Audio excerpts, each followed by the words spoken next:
Hey guys, তো চলে আসলাম আবার একটা ইন্টারেস্টিং রোস্ট ভিডিও নিয়ে। তো আজকের রোস্টটা হতে চলেছে বাবার বিয়ে। তো চলো আজকের ভিডিওটা দেখতে থাকো। তো চলো বেশি ভাট না বকে স্টার্ট করি।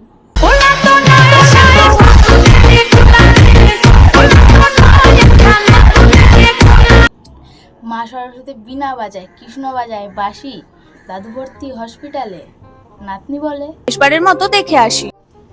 মোদি গান্ধী রেশারেশি, কার হবে সরকার, নাতি বলে দাদুর নাকি।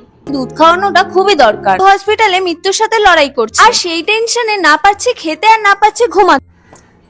না মানে দাদুর চিন্তায় সবই বন্ধ হয়ে গেছে, শুধু মেকআপটা ছাড়া।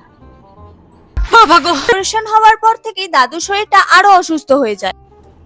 আর তো এই ভিডিওগুলো দাদু দেখলে শুধু সুস্থ অসুস্থ না, ডাইরেক্ট হরিহরায় নম কৃষ্ণ। ডাক্তার বলেছে দাদু নাকি আর বেশিক্ষণ বাঁচবে না। সে কি কথা, দাদু দেখে নিয়েছে তোমার ভিডিও? তোমার বাবারই বিয়ে। সে কি বাবার বিয়ে? দিবলি চিন্তা করতো। ভোটের আগে গরিব মরে, নেতারা বকে ভাট, কলিযুগের মেয়েরা সাজায় বাবার বিয়ের খাট।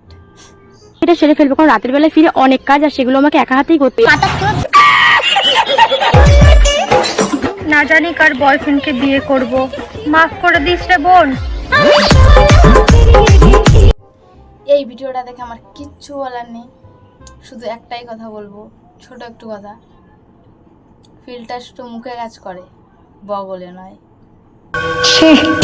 তো গাইজ আজকে ভিডিওটা এই অবধি, মানে আজকে না, আমি রোস্টটা শ্যুট করেছিলাম। যাই হোক, আমি রোস্ট শ্যুট করেছিলাম কালকে, আর লাস্টে যেটুকু যা করার আর কি এটা কিছু বলে না, তো এটা শ্যুট করছি আজকে। কারণ হামলোক গরিবে না, এসি নাই ঘরে, এ বানাচোটা ঘরের মধ্যে এসি নাই, ওর জন্যই গরম লাগে। এত বড় বড় ভিডিও বানানো যাবে না, যায় না আর কি, গরম লাগে জমবে, তার জন্যই। তো যদি ভালো লাগে লাইক কমেন্ট শেয়ার, আরও ভালো ভালো ভিডিও বানানোর জন্য কমেন্ট করো। বেশি গরমে বকতে পারতেছি না, তাও 40 মিনিট বকে দিলাম। এরপরে একদিন আসলে আমাদের ক্যাম্পের ভাষায়, সারাদিন খালি ক্যাম্পের ভাষায় বলবো। আজকে তাও এটাতে আমি অনেকটাই ক্যাম্পের ভাষা বলছি, মানে পুরোটাই বলছি। এমনি সময় ভদ্র কথা আবার দিলেও। তো যদি একটু ভালো লাগে রোস্টটা, তাহলে একটা লাইক কমেন্ট, একটা শেয়ার। চলো গাইজ, আর কিছু চাই না, সাবস্ক্রাইবটা করো। আর আরেকজন এমনি কাল বলতে লাইক ফাইট নাই কিছু না, গরিব মানুষ বুঝতে পারতেছো। তা সাবস্ক্রাইব, লাইক, কমেন্ট, শেয়ার। তো চলো টাটা, বাই বাই।